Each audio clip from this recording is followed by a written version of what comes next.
다국적 기업의 형태는 언제 만들어졌고 어떻게 발전해 왔을까요? 어떤 학문이나 역사가 있게 마련인데요.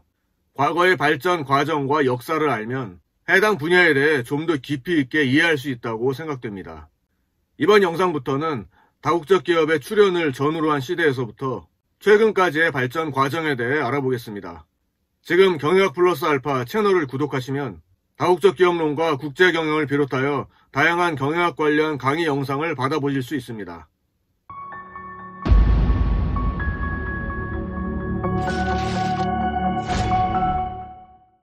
다국적 기업의 역사를 깊이 있게 다루다 보면 상거래와 무역의 역사까지 파고들게 됩니다. 더 나아가 경제사를 넘어 세계사의 영역까지 들어가게 되면 우리가 알아야 할 내용이 점차 많아지게 됨을 느끼게 됩니다. 이렇게 범위를 넓히다 보면 한도 끝도 없어지게 되기 때문에 이번 영상에서는 경영학 파트에서 공부하게 되는 국제 경영과 다국적 기업을 중심으로 최소한의 범위로 좁혀서 정리해 보도록 하겠습니다.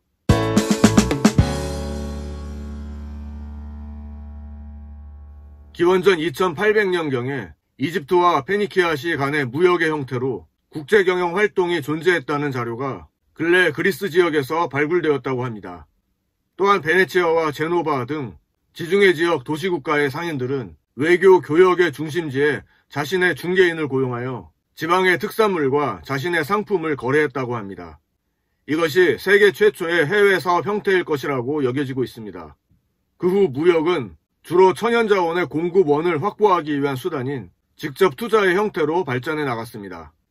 16세기 지중해 무역의 중심지인 베네치아를 배경으로 한 셰익스피어의 작품 베니스의 상인을 읽어보시면 살짝 그때의 상황을 느껴볼 수 있지 않을까 생각됩니다.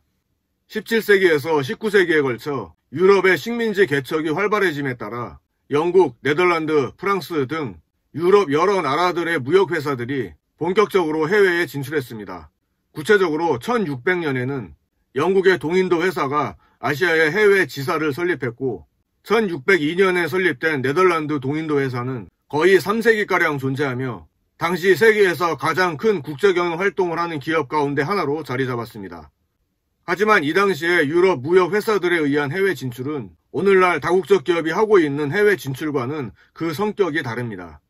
다시 말해 이 시기에 해외로 진출한 기업들은 다국적 기업의 시초라고 볼 수는 없는 것입니다. 이들 무역 회사들의 해외 진출은 어디까지나 해외 현지에서 제품을 생산하기 위한 것이라기보다 다분히 식민지의 유지와 확장을 위한 것이었습니다. 주로 자국의 해외 식민지와 그 영향권 내에 있는 지역만을 대상으로 수출입 활동을 전개했던 것입니다. 이러한 식민지를 기반으로 한 기업 확장은 식민지 사회의 기업으로서 활동하기보다는 그 사회를 착취한다는 의미가 더 컸습니다. 또한 식민지의 천연 자원을 개발하기 위한 추출 산업과 이를 본국에 수송하기 위한 운송 산업에만 집중하였습니다. 이 과정에서 식민지의 전통적인 경제 구조를 무너뜨리고 식민지를 자신의 상품 시장화한 셈인 것입니다. 반면에 식민지가 거의 없었던 미국 기업의 해외 진출은 유럽 국가들의 무역 회사들과는 달리 캐나다, 중남미, 유럽 등지를 대상으로 처음부터 직접 투자가 주종을 이루었습니다. 19세기 미국의 상황을 좀 더 정리해 보겠습니다. 1776년에 독립한 미국은 이제 막 국가의 모습을 갖추기 위해 국내 인프라를 구축하는 데 힘을 쓰게 되었습니다. 19세기 초중반까지 미국은 국토의 거대함으로 인해 통합된 국내 시장을 형성하기가 어려워 기업의 해외 진출보다는 국내에서의 지역적 확대에 힘을 기울였습니다. 그러나 이 당시에도 미국의 일부 사업가들은 해외 진출을 시작했습니다. 예를 들어 농기구인 수확기를 제조하는 사이러스 매코믹사는 1851년 영국의 버제스 앤 키사와 기술 이전 라이센싱 계약을 맺어 로열티를 받고 자사의 상품을 영국에서 제조하게 했습니다. 또 총기를 제작하는 세뮤얼 콜트사는 영국의 런던에 제조 공장을 세웠는데 이 공장은 미국 최초의 해외 생산 공장이었습니다. 공장 건설 시에는 영국 사람들에게 좋은 인상을 심어주기 위해 사용하는 기계들을 현지 영국에서 구입했다고 합니다. 1856년에 제이 포드 앤 컴퍼니사가 스코틀랜드에 직접 투자하여 경화고무 제조 공장을 설립했습니다. 스코틀랜드에서는 포드사의 특허권이 인정되지 않아 시장 침투를 위해서는 직접 투자가 불가피했기 때문입니다. 하지만 이 콜트사와 포드사는 몇 년 지나지 않아 사업이 모두 실패로 돌아갔습니다. 다만 미국 내의 기업이 해외에 수출 또는 자회사를 설치하는 의미보다는 개인 투자의 성격이 강한 것이었기 때문에 이 시기 미국 기업의 해외 진출을 다국적 기업의 출현이라고 보기는 어렵고 해외 진출의 분위기를 형성했다는 정도로 의미를 부여할 수 있겠습니다. 이상의 초기 다국적 기업의 발생 역사를 통해 알 수 있는 것은 해외로 진출한 기업은 기술이나 지식, 노하우 등의 경쟁 우위 요소를 보유하고 있었고 진출 대상 국가는 시장으로서의 구매력을 가지고 있는 영국과 스코틀랜드, 그리고 유럽 대륙이었다는 점입니다. 아무래도 같은 영어를 사용하는 문화권이고 친숙한 유럽 국가라는 요소가 투자 결정에 있어 상당한 비중을 차지했을 것이라 예상해 볼 수 있습니다.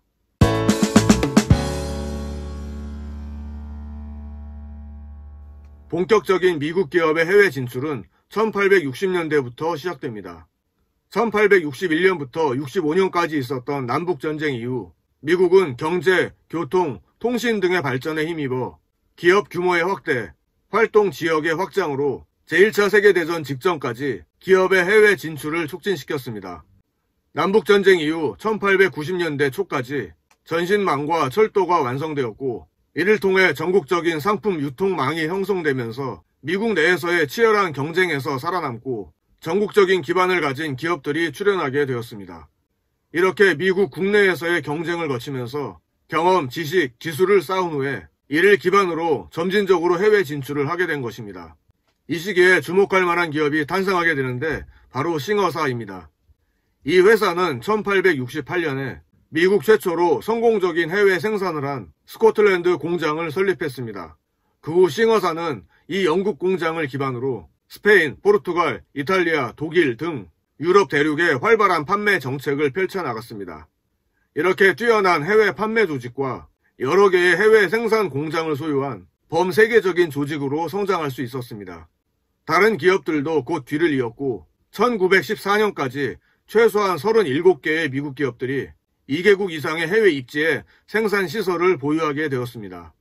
이 싱어사는 1880년대에 이미 해외 여러 나라에 판매 자회사와 생산 공장을 설치하여 최초로 다국적 기업의 형태를 가진 기업으로 평가되고 있습니다. 남북전쟁이 끝나고 1차 세계대전이 발발하기 전까지의 시기는 미국 기업의 급속한 해외 확장으로 인해 유럽에서는 미국 기업에 대한 경계가 점차 높아지게 되었습니다. 유럽에 대한 미국의 경제 침략을 경계해야 한다는 책이 여러 권 나올 정도로 이 당시 미국의 해외 진출은 활발했습니다. 이렇게 미국이 해외 진출을 활발하게 하게 된 이유는 19세기 말에 미국 국내 경기가 침체했기 때문입니다. 그래서 여유 자금을 보유하고 있던 기업들은 국내에서 팔리지 않은 재고품을 처리하기 위해 해외 진출을 시도하게 된 것입니다.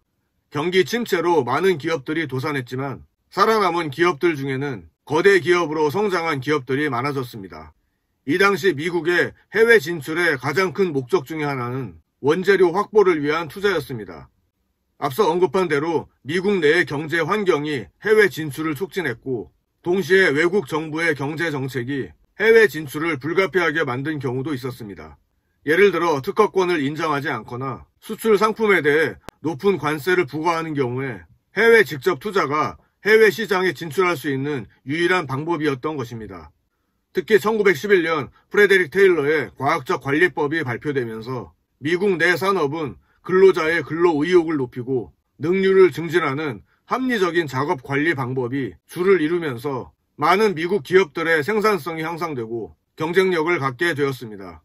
1차 세계대전이 끝나고 2차 세계대전이 시작되기 전까지의 시기, 특히 1920년대에는 전 산업에 걸쳐 직접 투자에 의한 해외 진출이 활발해진 시기였습니다.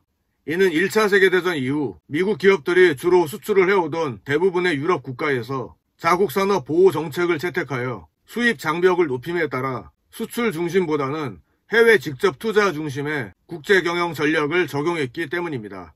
그러나 1930년대의 세계 경제 공황과 더불어 2차 세계대전은 이미 다국적화된 기업이나 다국적화하려는 기업 모두에게 심각한 타격을 주어 미국 기업들의 해외 진출은 감소하게 되었습니다.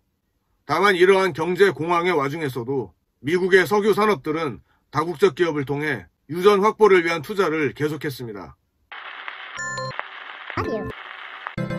이번 영상은 여기까지입니다. 2차 세계대전 이후의 상황은 다음 영상에서 좀 더 알아보려고 합니다. 계속 관련 영상을 받아보실 분은 구독해 주시면 감사하겠습니다.